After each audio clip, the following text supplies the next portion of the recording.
ওই নিম গাছগুলোকে সৌদি আরবের মানুষ জিয়া ট্রি নামে ডাকে, ওটা তাদের কাছে জিয়া ট্রি নামে পরিচিত। আমরা এখানে আজকে এখন একটা নিম গাছ আমরা রোপণ করলাম। এই নিম গাছ নিয়ে আমি আপনাদেরকে একটা ছোট্ট স্টোরি, হয়তো কেউ কেউ জানেন, তারপরে আমি ছোট্ট স্টোরিটা বলি। আপনারা এখানে যারা হজে গিয়েছেন, নিশ্চয়ই এখানে অনেক মানুষ আছেন হজে গিয়েছেন।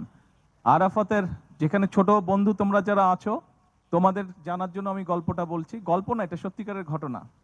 আরাফাতের ময়দানের নাম তোমরা নিশ্চয়ই শুনেছ। সেই আরাফাতের ময়দানে যদি যাও তোমরা, এখন যদি ছবি দেখো, দেখবে ওখানে অনেক গাছ লাগানো। ছবিতে হয়তো বোঝা যাবে না কি গাছ, কিন্তু অনেকগুলো গাছ লাগানো। সেই গাছটি হচ্ছে নিম গাছ। এই নিম গাছ, এই যেটা দেখছো, আজকে থেকে 50 বছর আগে ওখানে কোনো গাছ ছিল না। আজকে থেকে 50 বছর আগে কোনো গাছ ছিল না।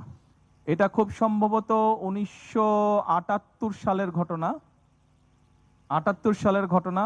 শহীদ রাষ্ট্রপতি জিয়াউর রহমান, উনি সৌদি আরবের তৎকালীন বাদশাকে বলেছিলেন, একবার উনি ওমরা পালন করতে গিয়ে যখন ওমরা পালন করে উনি আরাফাতের ময়দানে গিয়েছিলেন, তখন উনি দেখে বলেছিলেন যে আপনাদের এই মাঠটা ফাঁকা কেন? এখানে আপনারা যদি গাছ লাগান তাহলে হাজি সাহেবরা যখন আসে, তাহলে তো হাজি সাহেবরা গাছের নিচে সুন্দরভাবে বসতে পারে। কারণ একদম গাছবিহীন জায়গা, একদম ডাইরেক্ট রোদের মধ্যে, সৌদি আরবে খুব গরম, গাছবিহীন জায়গায় তো বসা কষ্টকর।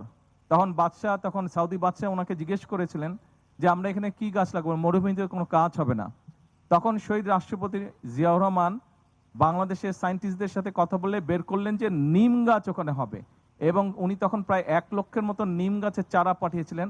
পরে সৌদি সরকার সেই নিম গাছের চারা থেকে আরো কলব বের করে আরো হাজার হাজার লক্ষ লক্ষ গাছ লাগিয়েছে। কাজে এখন এই মুহূর্তে আমরা যদি আরাফাতের ময়দানে যাই, আমরা যেই গাছগুলো দেখব সব নিম গাছ। এবং ওই নিম গাছগুলোকে কিন্তু সৌদি আরবের মানুষজন নিম গাছ হিসেবে ডাকে না। ওই নিম গাছগুলোকে সৌদি আরবের মানুষ জিয়া ট্রি নামে ডাকে, ওটা তাদের কাছে জিয়া ট্রি নামে পরিচিত।